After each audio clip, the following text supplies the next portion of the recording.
Une poignée de mains scrutée avec attention tant elle est lourde de symboles. Jean-Noël Barrot, ministre français des Affaires étrangères, rencontre le nouveau dirigeant syrien, en présence de son homologue allemande.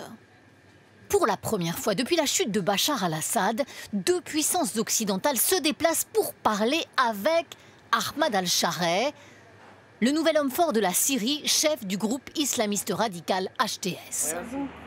La France est donc de retour à Damas après 13 ans d'absence.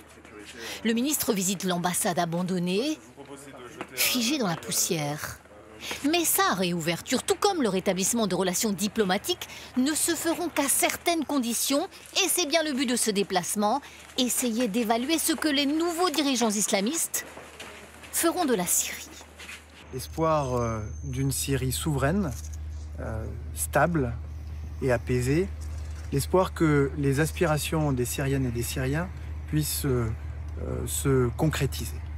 C'est un espoir réel, mais c'est un espoir fragile. L'espoir, par exemple, de ne jamais revoir dans ce pays des prisons comme celle de Sednaya, le symbole de la terreur répressive du régime de Bachar al-Assad. Les Occidentaux vont juger les nouveaux hommes forts de Damas sur leurs actes et pas seulement sur leurs intentions.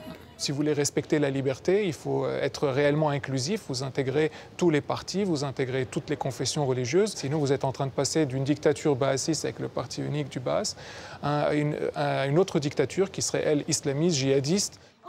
Une transition pacifique et inclusive, c'est exactement ce que demandent ces manifestants aujourd'hui dans cette ville du sud de la Syrie.